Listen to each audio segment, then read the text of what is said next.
जय हिंद दोस्तों, यूपीएससी हिंदी में आप सभी का बहुत बहुत स्वागत है। तो हम लोग प्रगतिवाद, प्रयोगवाद ये सब समझ लिए थे। आज ये क्वेश्चन करेंगे। आज सब तक मैंने लगभग आपको समझा दिया था, बस इंट्रोडक्शन, मेन बॉडी, कंक्लूजन मुझे बताना था। तो इंट्रोडक्शन मैंने बता ही दिया था कि आपको ये बताना है कि भारतीय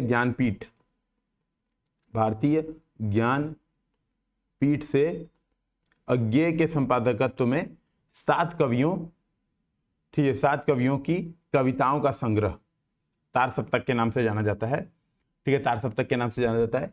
और यहाँ पे आपको ये बताना है कि इनमें कौन कौन से कवि थे ये, और यह इस वजह से अत्यधिक महत्वपूर्ण है हिंदी साहित्य में, क्योंकि टिप्पणी है, तार सप्तक पे टिप्पणी है। तो इंट्रोडक्शन में आपको ये बताना है इस वजह से बहुत ज्यादा महत्वपूर्ण है, क्योंकि इसके माध्यम से अज्ञेय ने एक नई काव्य दृष्टि, हिंदी साहित्य में एक नई काव्य दृष्टि प्रस्तुत की, जिसे प्रगतिवाद के चरण का समापन तथा प्रयोगवाद का आरंभ माना जाता है। ठीक है, तो प्रगति और प्रयोगवाद दोनों लेते आओ कीवर्ड। ठीक है, तो माना जाता है प्रयोगवाद का जन्म माना जाता है। ठीक है, प्रयोगवाद का जन्म माना जाता है। तो ये बात आपको इंट्रोडक्शन में बता देनी है। अब क्या बताना है तार सप्तक पर? अब यही बताना है कि तार सप्तक में अज्ञेय ने क्या क्या बताया। तार सप्तक में अज्ञेय ने क्या क्या बताया, अज्ञेय क्या बताएंगे अंदर? तो वही प्रयोगवाद। ठीक है, वही प्रयोगवाद। अज्ञेय क्या बताएंगे? वही प्रयोगवाद। तो आपको इसी बात का बताना है। ठीक है, इसी बात को बताना है। तो आपको फिर अगला पॉइंट लिखना है, इस संग्रह की भूमिका में, ठीक है, कवियों को नवीन राहों का अन्वेषी मानते हुए अज्ञेय ने प्रयोग पर बल दिया। इसमें माना गया, ठीक है, फिर आप लिखेंगे अगला, इसमें माना गया कि, ठीक है, ऐसे कवि, ठीक है, ऐसे कवि या ऐसे सभी कवि, ठीक है, ऐसे इस संग्रह में होंगे जो यह नहीं मानते हैं कि उन्होंने सत्य को पा लिया है, बल्कि जो अपने आप को अन्वेषी मानते हैं, ध्यातव्य है। ठीक है, मुक्तिबोध जैसे प्रतिबद्ध मार्क्सवादी कवि भी, ठीक है, मार्क्सवादी कवि भी इसमें शामिल हुए, क्योंकि उन्होंने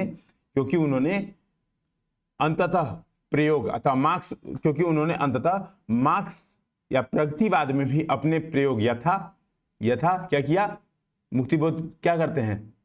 फैंटेसी शिल्प का प्रयोग इसमें किया है। ठीक है, ये बात आप बताएंगे। तो पहला पॉइंट ये बात बताएंगे कि अन्वेषी मानते हैं। दूसरा, ठीक है, इस पत्रिका के या इस, है ना, जो पत्रिका के प्रकाशन के फलस्वरूप, ठीक है, प्रयोगवादी अनुभूति की प्रामाणिकता पर जोर, ठीक है, अनुभूति की प्रामाणिकता पर जोर, यही है ना, स्वानुभूति की प्रामाणिकता पर जोर। दूसरा, या फिर आप इस बात को लिखिए जो मैं बता रहा हूं, हाँ, ये ज्यादा लिखिए, इस संग्रह के प्रकाशन के परिणाम स्वरूप हिंदी साहित्य छायावादी वायवीयता एवं प्रगतिवादी, तो छायावादी वायवीयता एवं प्रगतिवादी वैचारिक प्रतिबद्धता से बाहर आकर स्वानुभूति की प्रामाणिकता, समूह की तुलना पर इकाई पर बल तथा यौन कुंठा का प्राबल्य आदि पर जोर दिया गया। मतलब हिंदी साहित्य में ये चीज आई। ठीक है, शिल्पगत स्तर पर तार सप्तक के कवियों का मानना था कि शब्द ही कविता है, कविता ही शब्द है, अर्थात शब्दों को खुला आमंत्रण दिया गया। ठीक है, इन्होंने प्रगतिवादी सपाट बयानी से हटते हुए नवीन अप्रस्तुत, नवीन प्रतीक तथा नवीन बिंब आदि को धारण करने वाली रचनाओं को लिखा। उदाहरण निम्नलिखित हैं। ठीक है, तो नवीन प्रकार का, या फिर आप कह सकते हैं उदाहरण अज्ञेय कहते हैं कि ये उपमान मैले हो गए हैं, देवता इन प्रतीकों के कर गए हैं कूच। ये बात आप बता दें, बस इतने यही लाइन लिख देंगे, ठीक है। ये कहें बताएंगे कि हिंदी साहित्य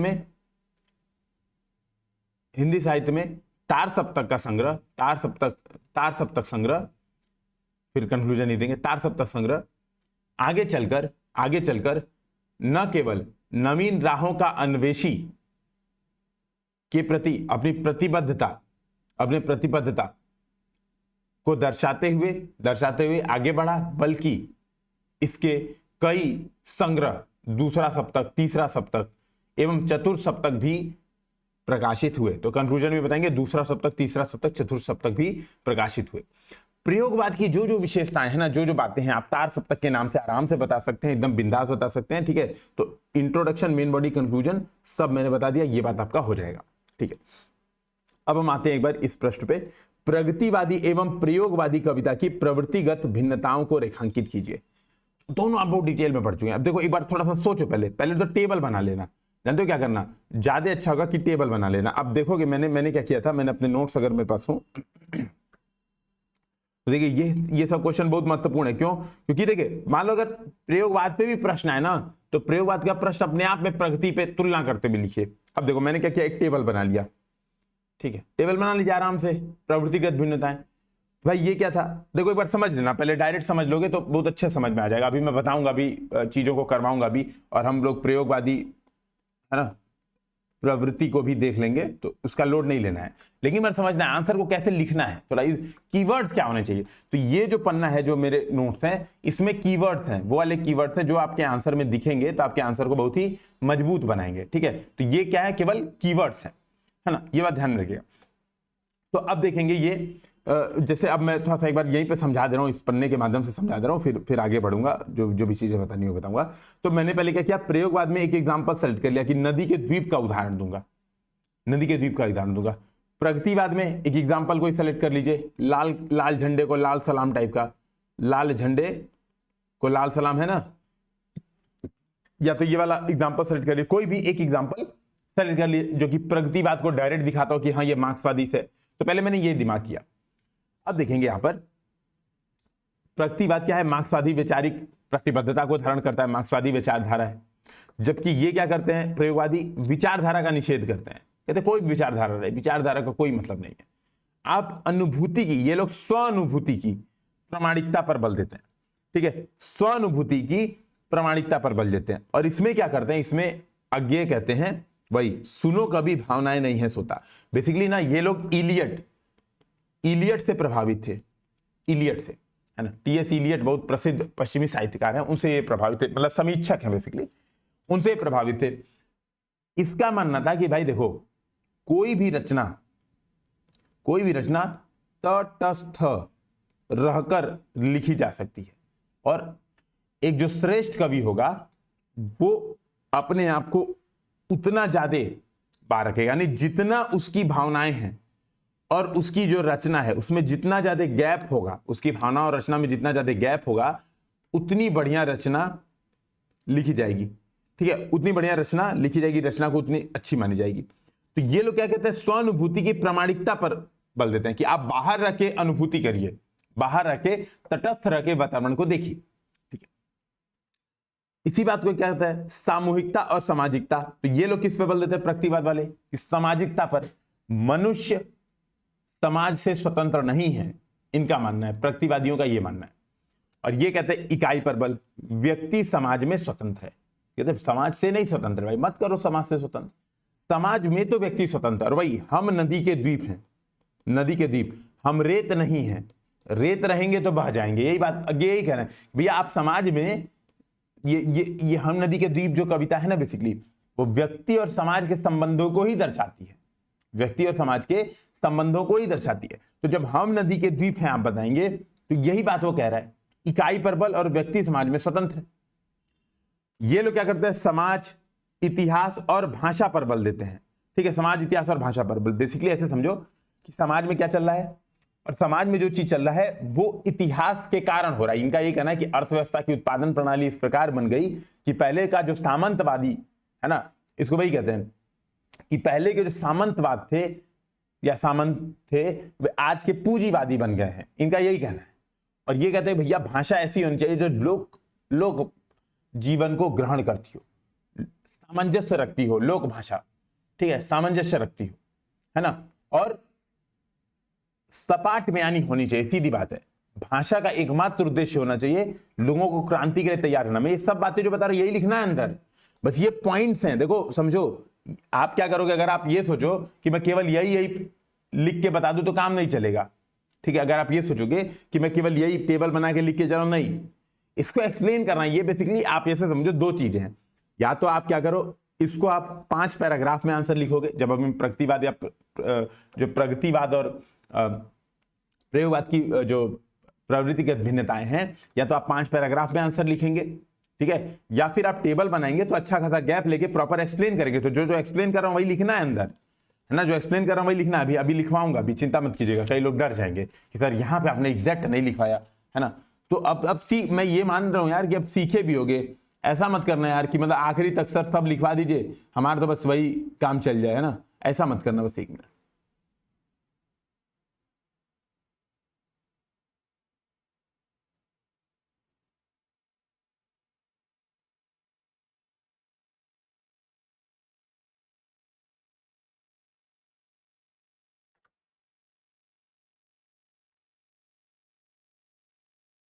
ठीक है, ये बात समझना। तो ये क्या कर, समाज इतिहास भाषा पर बल दे रहे हैं, भाषा में भी सपाट बयान, सीधी भाई सपाट बयानी। ये कह रहे नहीं भाई, शब्द ही कविता, आगे कह रहे हैं शब्द ही कविता है, क्षण को जिए। और क्यों? क्योंकि वातावरण ऐसा है। मैंने कहा कि 1943 में ऐसी बात हुई, 1943 में लग रहा था कि कल यही समझाया था, याद है, तो बहुत डिटेल में आपको समझाते हुए आगे बढ़ रहा हूं। बस यही है कि अपने आप का दायरा उतना ही सीमित रख रहा हूं जितना पूछा जाता है एग्जाम में, जो बहुत महत्वपूर्ण, मैं अपना दायरा केवल इतना सीमित रखता हूं, ये मानते हुए कि आगे पीछे की चीजें आपने पढ़ी होंगी, ठीक है। तो दायरा सीमित रखना मेरा बहुत उद्देश्य है इसमें। तो ध्यान है, वो समाज पे क्षणिकवाद धीरे धीरे हावी हो रहा था। लोग सोच रहे थे यार शहरी जीवन आ रहा था, आजादी अब मिलने वाली, आजादी मिलेगी तो यार व्यक्ति पर अब बात होगी, ठीक है, तो व्यक्ति की बात होगी। तो इन्होंने व्यक्ति पर बल दिया, क्षण पर बल दिया, शब्द। आगे ने कहा कविता ही शब्द है, शब्द ही कविता है, शब्दों को तो गढ़ा जाना चाहिए। आगे ऐसे कर, तो कितनी बड़ी बात है भाई, शब्दों को गढ़ा जाना चाहिए। गढ़ा मतलब एकदम चुन चुन के लिखना पड़ेगा, एक भी बात आप इधर उधर की नहीं लिख सकते। ये कहते हैं अंतर वस्तु प्राथमिक है, शिल्प गौण है। प्रगतिवादी कवि बेसिकली अंदर क्या लिखा है, और अंदर भी क्या कि वही शोषण के प्रति जागरूकता, शोषण से संघर्ष की शक्ति होनी चाहिए, है ना, और समाज में तनाव को जन्म दे। कविता ऐसी हो, अंतर वस्तु ये हो कि समाज में तनाव को जन्म दे, है ना, ताकि क्रांति के लिए तैयार किया जा सके लोगों को। ये कह रहे भाई शिल्प प्राथमिक है, ध्यान रखो, शिल्प प्राथमिक है। कविता में जो शिल्प है वो बहुत ज्यादा प्राथमिक है, अपनी अनुभूतियों को लिखना बहुत ज्यादा प्राथमिक है। तो आगे शब्द को ही काव्य मानते हैं, तो देखिए शब्द ही काव्य है, काव्य ही शब्द है, ठीक है। फिर ये सामान्य भाषा का प्रयोग करते हैं, बिल्कुल सपाट बयानी, डायरेक्ट सामान्य भाषा। ये लोग नवीन उपमान, नवीन प्रतीक, नवीन बिंबों, शब्दों का प्रयोग करते हैं, और है ना। और आप बताएंगे कि आप ये बताएंगे कि ये कहां से शुरुआत करते हैं प्रयोगवादी, तार सप्तक के माध्यम से, तार सप्तक के माध्यम से, ठीक है। तो नवीन, अब ये एग्जाम्पल देखो लिखते भी हैं, ये उपमान मैले हो गए हैं, देवता इन प्रतीकों के कर गए हैं कुछ, आगे घोषणा भी करते हैं, इतना ही लिखना है बस। या फिर एक और देख लो, कलगी बाजरे की। अगर मैं यह कहूं कि बिछली घास हो तुम, लहलाती हवा में कलगी छरहरे बाजरे की, आप समझ रहे हो, अपनी प्रेमिका को ऐसे बुलाइए, तब देखिए वो क्या रिप्लाई करती है। सामान्यतः ऐसा खुशी होगी कि क्या चुटियापा कर रहा है, चलो ठीक है, इसे मान लेगी, ठीक है, जो भी है। ये बात समझना, मेरे कहने का ये मतलब है कि कहेगी पगला गया है, दारू वारू का नशा ज्यादा चढ़ जाएगा, कोई बात नहीं बेटा, सही हो जाना तब बात करेंगे। ये सब ये कह रहे कि भैया पुराने उपमान ना, जो चांद का टुकड़ा, ये चांद सा रोशन चेहरा, जुल्फों का रंग सुनहरा, भाई पगला गए हो क्या, चांद सा सुगरा, अभी चांद पे तो इतना गढ़ाई हो गई है ना, चंद्रयान गया है तो चांद का रोशन चेहरा नहीं है, जुल्फों का रंग सुनहरा, पुनीत सुपरस्टार थोड़ा ना बनना है। तो ये सब बात ये कह रहे कि भैया बिछली घास बताएंगे, लहलाती हवा में कलगी छरहरे बाजरे की, ठीक है, जैसा छरहरा बाजरा जो लहलाता है वैसे हम तुमको कहेंगे, है ना। ये बात समझ में आई। तो ये बेसिकली आपको अंतर, प्रवृत्तिगत अंतर है, ये प्रवृत्तिगत अंतर है ना, जो मैंने अपने नोट्स में बनाया, और मैं यही कहूंगा सजेशन कि ऐसे ही आप लोग नोट करिए, ठीक है, ऐसे ही आप लोग नोट करिए। अब मैं यहाँ पे थोड़ा सा आपको चीजें बता देता हूँ बेसिकली। देखिए, अब एक प्रश्न अलग से आ सकता है कि प्रयोगवाद की प्रमुख प्रवृत्तियों को बताएं, ठीक है, प्रयोगवाद की प्रमुख प्रवृत्तियों को बताइए। तब भी आपको ध्यान रखिए, तुलना करते हुए लिखना है, तुलना करते हुए लिखना है, ध्यान रखिए। एक आध बार बीच में, जैसे इंट्रोडक्शन में ये बताइए, जैसे पूछा प्रयोगवाद की प्रमुख प्रवृत्तियां, तो इंट्रोडक्शन में बताइए कि प्रयोगवाद का प्रारंभ। अभी कोई मैं क्वेश्चन एक और कर रहा हूं, ये दूसरा अलग से क्वेश्चन है, प्रयोगवाद प्रगतिवाद में अंतर, एक क्वेश्चन वो अभी डिस्कशन किया हूं, अभी उसको लिखवाऊंगा एग्जैक्टली यहां से प्रॉपर, हम लोग यहां से लिखेंगे और ढंग से लिखेंगे, चिंता मत कीजिए। Proper introduction, main body, conclusion सब बताऊंगा, ठीक है, इंट्रो, मेन बॉडी, कंक्लूजन सब बताऊंगा। प्रयोगवाद की प्रमुख प्रवृत्तियां बता क्यों ना, 2-3 क्वेश्चन एक साथ क्यों डिस्कशन कर रहा हूं, ताकि आपके मन में एक इंट्रोडक्शन क्लियर हो सके। यार मुझे इंट्रोडक्शन तो यही लिखना है, बस सीधी बात है, मुझे इंट्रोडक्शन ही लिखना है। तो जब इंट्रोडक्शन में आप छायावाद, प्रगतिवाद से तुलना कर देंगे ना, तो बहुत ही शानदार आपका इंट्रोडक्शन हो जाएगा। तो चाहे प्रश्न में प्रयोगवाद प्रगतिवाद में अंतर पूछे, चाहे प्रश्न में प्रयोगवाद की प्रमुख प्रवृत्तियां पूछे, आपको इंट्रोडक्शन सिमिलर लिखना है। और सिमिलर कैसे लिखना है? छायावाद से तुलना करते समय। तो मान लो एक बात समझो, एक बात मान लो समझो, मान लो पूछ रहा है, मान लो मैं दो इंट्रोडक्शन एक साथ करवा रहा हूं, ध्यान से सुनिएगा। तो पहला अंतर वाले में क्या लिखना है? प्रगतिवाद एवं प्रयोगवाद दोनों ही काव्य आंदोलन या हिंदी साहित्य के दोनों प्रमुख काव्य आंदोलन, ठीक है, छायावादी, रोमानियत, वायवीयता, ठीक है, वायवीयता एवं क्या,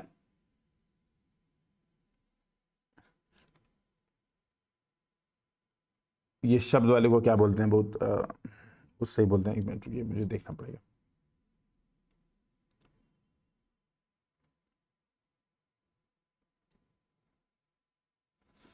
हाँ, तथा ठहरी हुई अभिव्यंजना प्रणाली, ठीक है, तथा ठहरी हुई अभिव्यंजना प्रणाली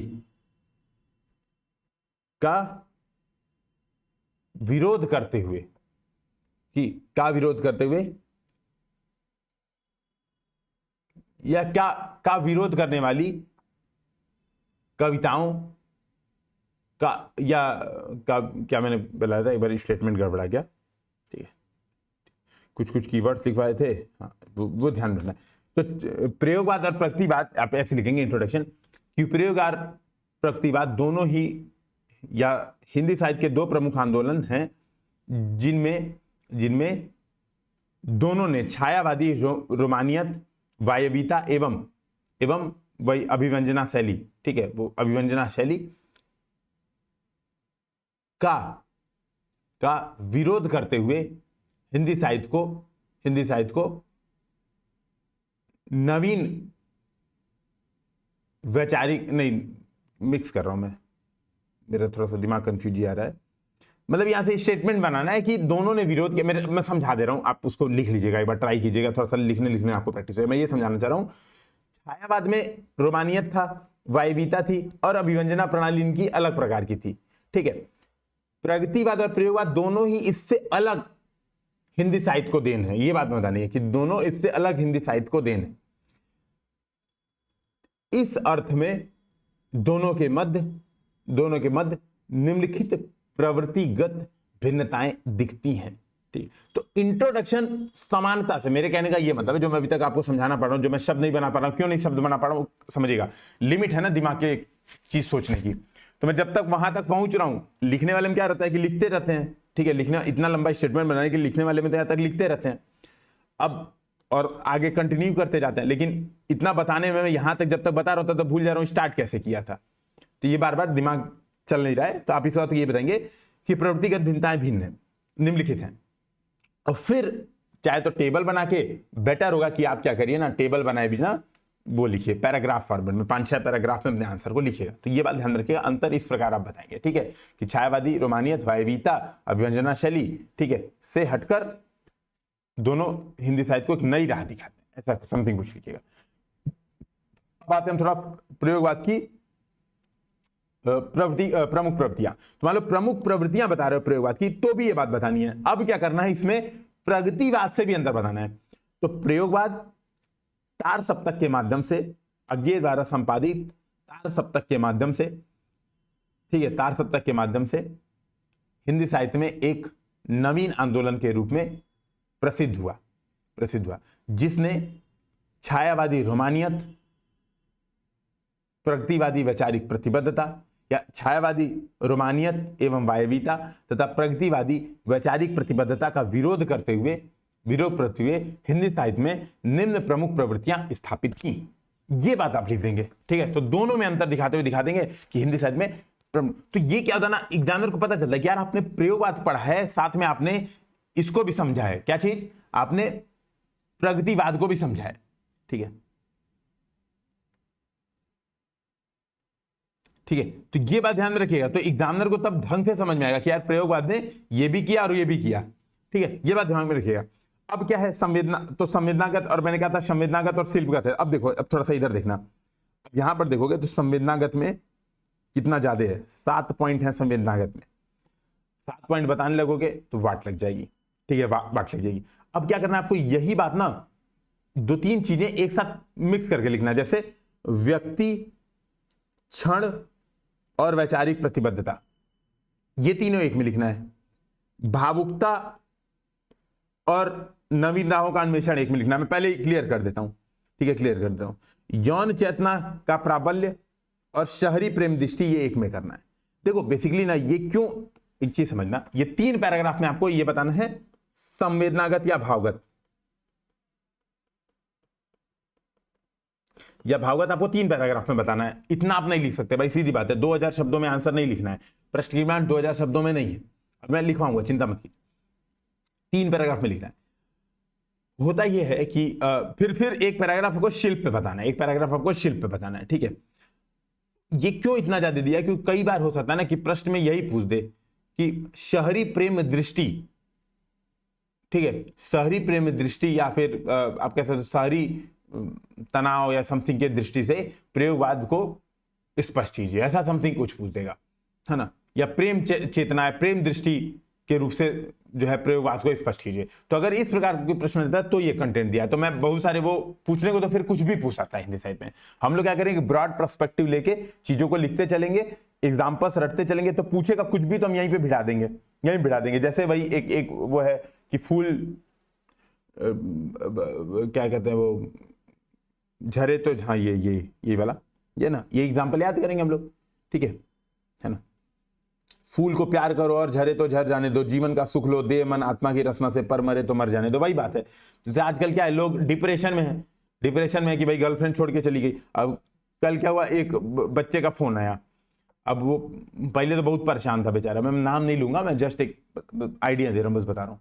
तो खूब परेशान था, मतलब फोन करके रोने लगा, सर हम आपसे मिलना चाहते हैं। मैंने कहा यार भाई 1 हफ्ता 10 दिन पहले बता देते, मैं जरूर मिल लेता। अब मैं लबासना जा रहा हूँ, मेरी ट्रेन है, कैसे मिलूंगा, मतलब मुझे भी, क्योंकि रियलिटी तो यही है कि यार मुझे भी बहुत सारे काम है, मतलब मुझे डॉक्यूमेंट्स लेने हैं, मेरा मोबाइल इसी में खराब हो गया।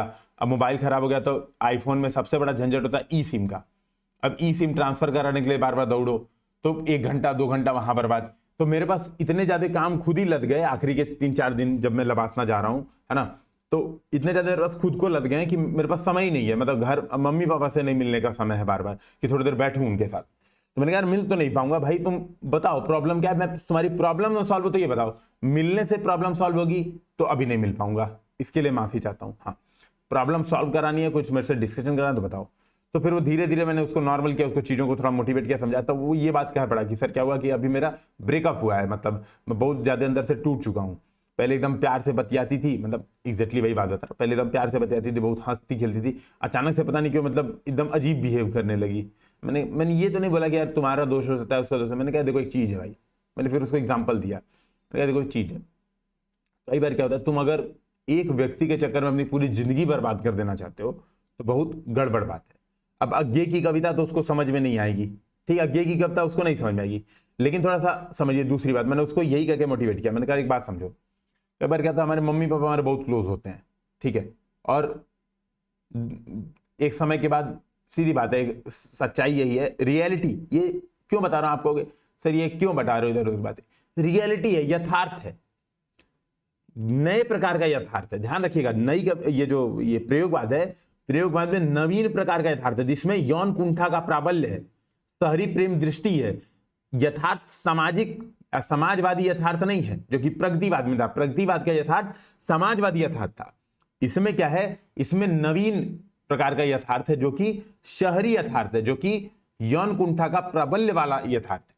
तो मैंने उसको यही बात बताई, मैंने कहा भाई देखो, अभी एक आर्मी में थी, नाम मुझे नहीं याद आ रहा था, तो मैंने उसको फिर सर्च करके भेजा, नाम नहीं बताऊंगा, है ना। क्या हुआ कि अब शादी हुई, एक छोटा सा बच्ची हुई, फिर हस्बैंड चले गए वहाँ पे लद्दाख सियाचिन में पोस्टिंग में चले गए। फिर क्या हुआ, अटैक हो गया भाई पुलवामा, और उसके बाद अटैक में मतलब शहीद हो गए, देश के लिए बलिदान दे दी। अब भाई सोचो कितना क्लोज रहे होंगे, कितना क्लोज रहे होंगे एकदम, मतलब एक दूसरे को, मतलब आप लोग तो तब भी प्रेमी प्रेमिका थे, वो लोग शादी कर चुके थे, बच्चा भी हो चुका था। अब इनके पास दो रास्ता, या पूरी जिंदगी रोएं, जो मैम बची उनके पास दो रास्ता, या तो पूरी जिंदगी रोएं, बैठ के पछतावा करें, अपने आप को खूब पीटें, अरे यार ये क्या होगा मेरे साथ, भगवान को कोसें, ठीक है, या फिर जिंदगी में आगे बढ़ने की सोचें। वो क्या की, आगे बढ़ी, कमांडर बन गई, कैप्टन, ठीक है। तो सर्च कीजिएगा। तो मैंने कहा देखिए वो कैप्टन बन गई, उन्होंने जिंदगी जिया। आप एक ब्रेकअप से अगर इतना टूट जा रहे हैं कि आप चीजों को एकदम पगला जा रहे हैं, भाई 2-4 दिन 10 दिन रोना गाना पीटना समझ में आता है, नो डाउट, मतलब ये तो नॉर्मल है। यथार्थ यही है कि भाई आपका दिल टूटा है, आप 4-5 साल से अगर साथ में थे, 3-4 साल से, 2-3 साल से साथ में थे, तो 2-4-10 दिन तो रोना पीटना गाना ही समझ में आता है, और ये नॉर्मल है। उसकी वजह से एकदम डिप्रेशन में चला जाना, दिन भर वही सोचना, दिन भर वही सोच के फ्रस्ट्रेट होना, अगर ऐसा हो रहा है तो अज्ञे की कविता पढ़ो। क्या लिखा है, यही है, फूल को प्यार करो और झरे तो झर जाने दो, जीवन का सुख लो देह मन आत्मा की रचना से, पर मरे तो मर जाने दो। बस यही बात। देखो फूल क्या है, प्रेमी या प्रेमिका, उसको प्यार करो भाई, जब तक है तुम्हारे साथ तो खूब प्यार करो, लेकिन अगर जा रहा है तो जाने दो भाई, रोक नहीं सकते, है ना, रोको। इसीलिए हिंदी साहित्य बहुत अच्छी, मतलब आज का जो मेंटल प्रेशर का जमाना है ना, मेंटल प्रेशर क्रिएट हो रहा है और बहुत सारी समस्याएं जीवन में दिख रही हैं, हिंदी साहित्य पढ़ने वालों को ये समस्याएं नहीं होंगी। क्यों, वो पढ़ेंगे एक दुनिया समानांतर, यही सच है, यही सच है। में वो जो लड़की रहती है वो क्या करती है, एक पुराना प्रेमी होता है, उसका निशीत या नीतीश नाम रहता है, कुछ तो रहता है, और दूसरा प्रेमी रहता है संजय समथिंग, मुझे नाम एग्जैक्टली श्योर नहीं है, वो मैं आखिरी में देखता हूँ, रट के आखिरी में जाता हूँ, है ना। वो जब संजय के साथ रहती है तो उसको लगता है यार यही सबसे सच है, यही बहुत अच्छा प्रेमी है, पुराना वाला मेरे साथ ऐसे किया था, ऐसे किया था, ऐसे करता था, मुझे कभी प्यार नहीं करता, ऐसे। बीच में अचानक से मिलना हो जाता वापस नीतीश से, तो उसको लगता है कि अरे यार ये नीतीश ही सही था, सबसे सही था, संजय का तो थोड़ा सा दिखावा ज्यादा होता है। फिर तुरंत ये कहती है यही सच है, जो मिल रहा है वही सच है, बहुत उसको मजा आने लगता है। फिर वापस आती है तो आती यही सोच के कि संजय को बोलूंगी कि भाई अब तुम्हारे साथ नहीं रहूंगी, मैं नीतीश के साथ ही रहूंगी, यही सोच के आती है। फिर देखती है नीतीश का कोई मैसेज वैसेज भी नहीं किया, कोई व्हाट्सएप कॉल नहीं किया, वीडियो कॉल नहीं किया, फर्स्ट टाइम नहीं किया, कुछ किया ही नहीं, गूगल मीट पे भी नहीं बुला रहा है। तब उसको लगा कि जब संजय आया पास में तो उसे लिपट गई, बोली यार यही सच है ना, संजय ही है, संजय सबसे अच्छा है, ठीक है थोड़ा मोड़ा होता है, चलता है, यही सब बात है। और वही बात कविता में दिख रही है, वही बात कविता में दिख रही है। तो बेसिकली यथार्थ क्या है, ये बात प्रवृत्ति है। तो आप अब देखेंगे यहां पर, तो मैंने वही कहा कि डिपेंड्स ऑन क्वेश्चन, हो सकता है अलग प्रकार से पूछ दे, हो सकता है अलग प्रकार से पूछ दे, लेकिन हम चूंकि हमें लिखना है प्रवृत्तिगत, ठीक है, हमें लिखना है प्रयोगवाद की प्रवृत्तिगत विशेषताएं, तो हम प्रयोगवाद की प्रवृत्तिगत विशेषताएं 3 पैराग्राफ में लिखेंगे संवेदनागत, और 1 पैराग्राफ में लिखेंगे शिल्पगत। तो 4 पैराग्राफ में हमारा खत्म हो जाएगा, ठीक है, ये 4 से 5 पैराग्राफ मैक्सिमम हमारा कंप्लीट हो जाएगा। तो इंट्रोडक्शन मैंने बता दिया, और फिर बताएंगे, फिर क्या बताएंगे दूसरा यहां पर, ठीक है, यहां पर बताएंगे कि प्रयोगवादी कवि पाश्चात्य विचारक इलियट से बहुत ज्यादा प्रभावी है, बहुत ज्यादा प्रभावित है, ठीक है, प्रभावित है ना। इनका मानना है, यहां पर देखेंगे आप इलियट का क्या मानना था, मैं एग्जैक्ट दिखाता हूं। निर्व्यक्तिकता सिद्धांत, यहां से आप लिख सकते हैं प्रयोगवादी कवि इलियट के निर्व्यक्तिकता सिद्धांत से प्रभावित है, ठीक है, प्रभावित है। इनके अनुसार रचना प्रक्रिया में कवि को भावुक होकर नहीं बल्कि तटस्थ होकर शामिल होना चाहिए। तो रचना प्रक्रिया में कभी भावुक होकर मत लिखिए, कुछ भी ऐसा लिख दिया। भोगने वाले अंतर में, भोगने वाले मन जो यानी जो भोग रहा है और रचना करने वाले मन में अंतराल होता है। ये स्टेटमेंट आप चाहें तो याद कर लें, कभी हो सकता है काम आ जाए जब समीक्षा वाला भी हम पॉइंट करेंगे जब नवीन समीक्षा करेंगे, है ना, ठीक है। तो उसमें भी ये स्टेटमेंट काम आएगा, तो आप चाहें तो याद कर सकते हैं कि भोगने वाले मन और रचना करने वाले मन में एक अनिवार्य अंतराल होता है। ये बात समझिए, एक है गैप है, ठीक है, एक गैप है। जितना बड़ा ये अंतराल होगा, जितना बड़ा गैप होगा, उतना ही रचना महान होगी, रचना उतनी ज्यादा महान होगी। ये बात इलियट कह रहा है, ठीक है, ये बात कह रहे हैं। तो ये वाला क्या कर रहे हैं, यही बात क्या कर रहे हैं, जो आगे यही बात कर रहे हैं, सुनो कभी भावनाएं नहीं है सोता, भावनाएं खाद है केवल, उनको दबाओ, भावनाओं को दबाने की बात कर रहे हैं, उनको पकने दो, तनने और तचने दो, कि उसका सार बनकर धरा को उर्वरा कर दे। तो यही बात आप ध्यान में रखिएगा कि यही बात आगे भी करे। तो आप ये बात बताएंगे, तो आप बताएंगे प्रयोगवादी कवि इलियट के निर्वैयक्तिकता के सिद्धांत से प्रभावित है, ठीक, सिद्धांत से प्रभावित है, तथा ये, ठीक है, तथा ये प्रगतिवादी वैचारिक प्रतिबद्धता एवं छायावादी वायवीता, ये तो आपने स्टार्टिंग में बता दिया था, तो अब क्यों बताना है, ठीक है, अब मत बताइए, इंट्रोडक्शन में बता दिया था आपने, तब क्यों बताता ना कि प्रयोगवादी कवि, ठीक है, प्रयोगवादी कवि क्या है, इलियट के निर्वैयक्तिकता सिद्धांत से प्रभावित है, जिसके तहत वे, ठीक है, ये क्या बात थी, जिसके तहत रचना प्रक्रिया में कवि को भावुक होकर नहीं बल्कि तटस्थ होकर शामिल होना चाहिए। आगे भी कहते हैं, सुनो कभी भावनाएं नहीं है सोता, बस इतना ही, सुनो कभी भावनाएं नहीं सोता, ठीक है, सुनो कभी भावनाएं नहीं सोता। इसके साथ ही प्रयोगवादी कवि नवीन राहों के अन्वेषी है, ठीक है, प्रयोगवादी कवि नवीन राहों की अन्वेषी है। वे परंपरा और रूढ़ी में अंतर स्थापित करते हुए परंपरा को महत्व देकर रूढ़ियों को विरोध करते हैं, ठीक है, रूढ़ियों को तोड़ते हैं, और इस आधार पे वे प्रयोगवादी हैं, क्योंकि वो रूढ़ियों को तोड़कर नए प्रयोग से रचनाएं कर रहे हैं, ठीक है, ठीक है।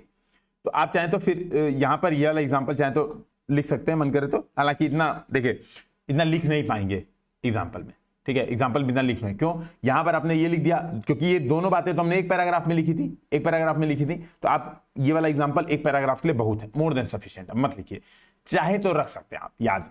ये किसी निश्चित नियम क्रम की सरासर सीढ़ियां हैं, पाव बढ़कर बढ़ रही जिन पर की अपनी पीढ़ियां हैं, बिना सीढ़ी के बढ़ेंगे तीर के जैसे बढ़ेंगे, इसलिए इन सीढ़ियों के टूटने का सुख। तो आप ये बात बता सकते हैं कि उन्हें क्या है,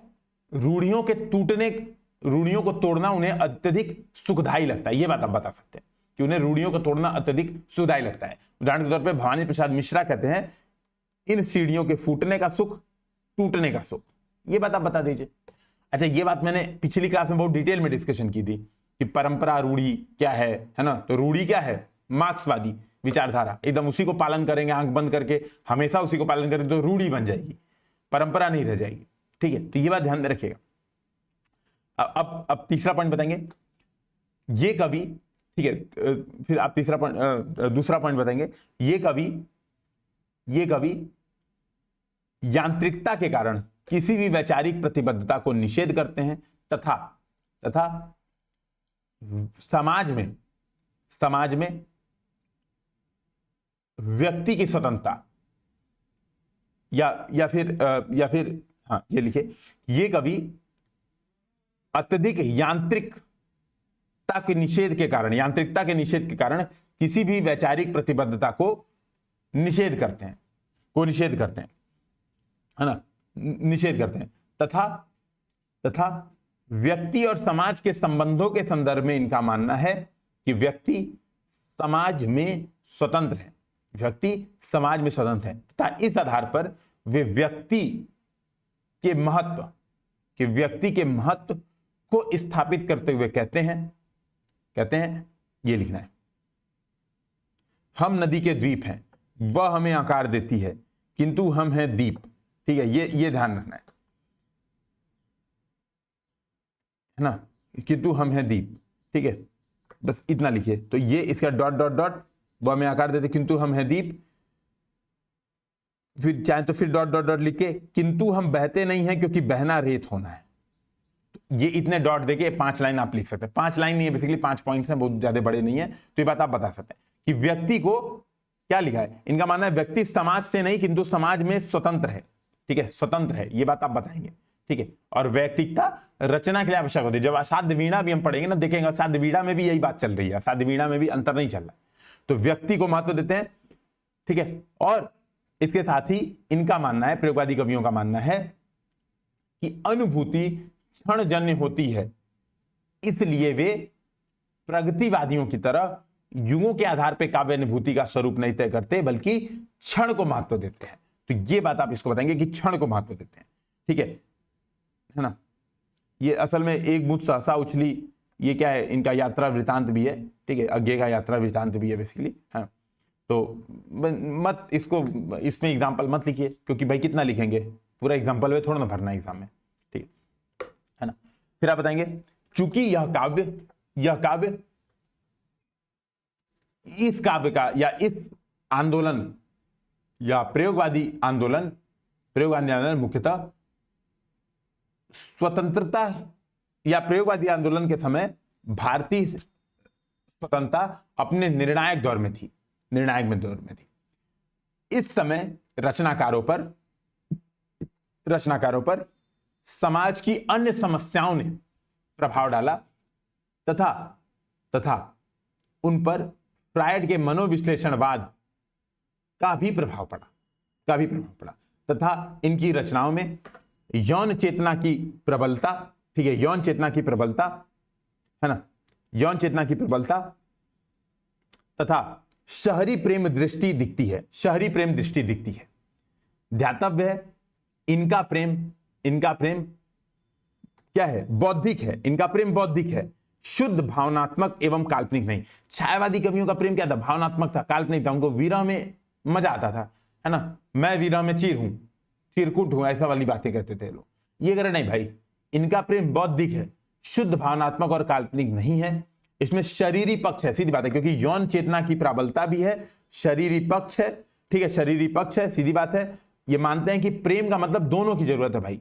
ठीक है, एक प्रेमी एक प्रेमिका के पास जा रहा है या प्रेमिका प्रेमी के पास जा रही है, जरूरत दोनों की है ना। ऐसा नहीं है कि जबरदस्ती करके रिलेशनशिप में पड़ गया, ऐसा कुछ नहीं है। जबरदस्ती कोई रिलेशनशिप में नहीं पड़ता है। उसको भी लगा थोड़ा, भले से ये हो सकता है कि प्रेमिका ने बात पहले नहीं कही हो, प्रेमी ने पहले कह दिया हो, या प्रेमिका ने पहले कर दी हो, प्रेमी ने बाद में कह दिया हो, ये हो सकता है।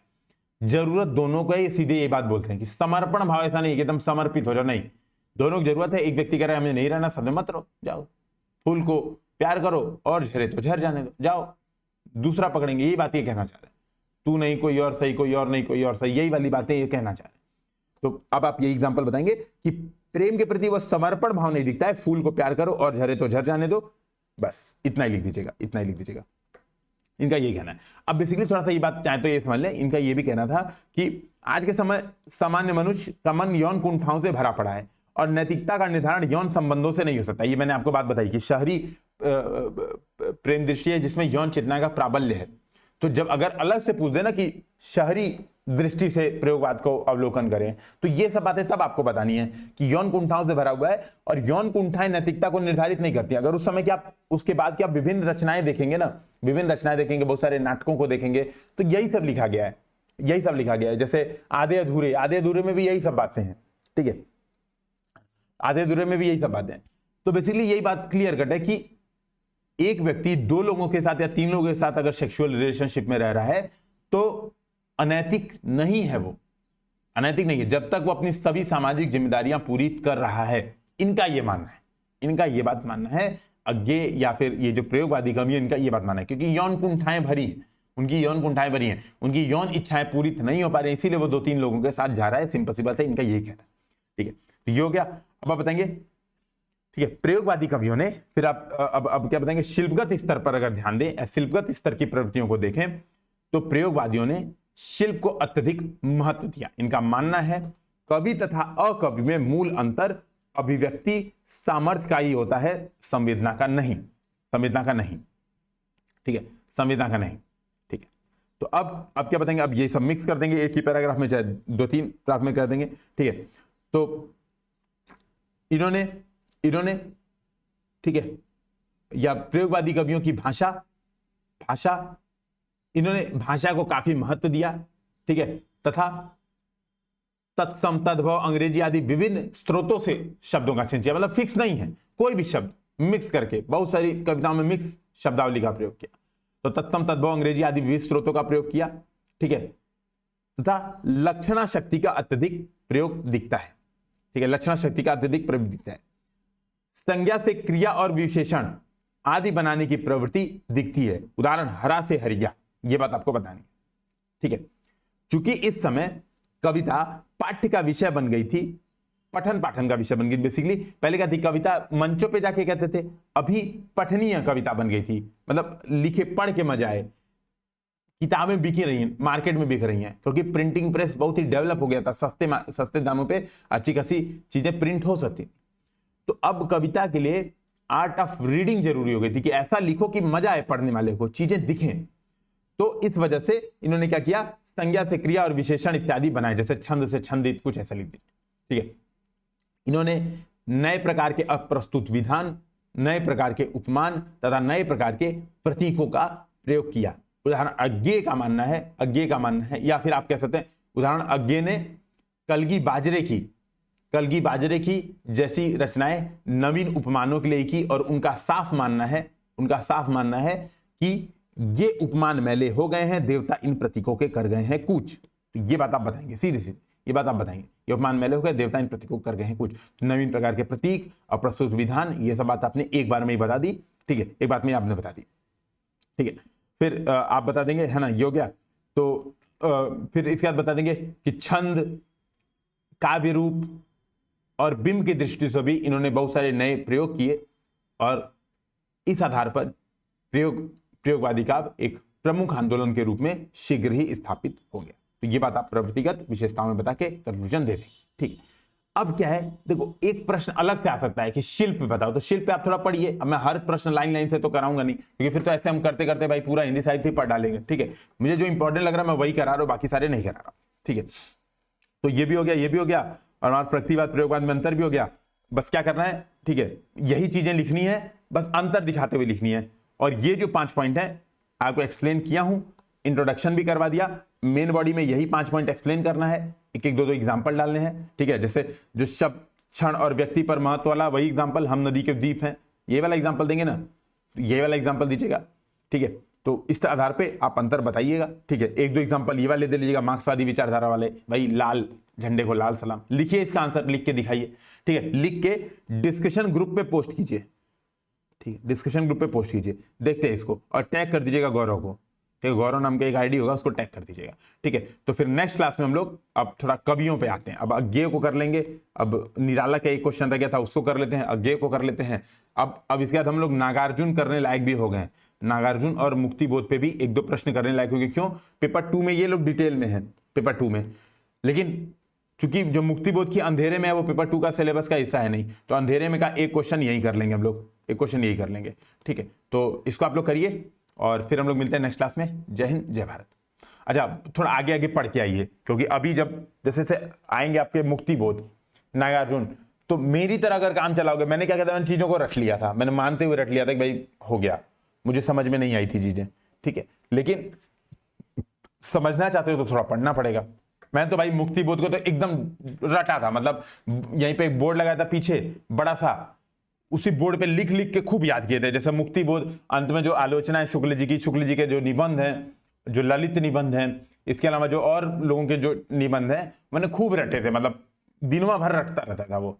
जब ये वाला पोर्शन कंप्लीट हो गया, मेरी इस पे पकड़ बन गई, तो रटने वाला काम मैंने खूब किया था जम के। तो मैं तो यही सजेशन दूंगा कि भाई रटना ही है अंततः, तो समझ के रटिए, ज्यादा बढ़िया तो थोड़ा रीड करके आइए एक बार, ठीक है। फिर हम लोग मिलते हैं नेक्स्ट क्लास में। जय हिंद, जय भारत।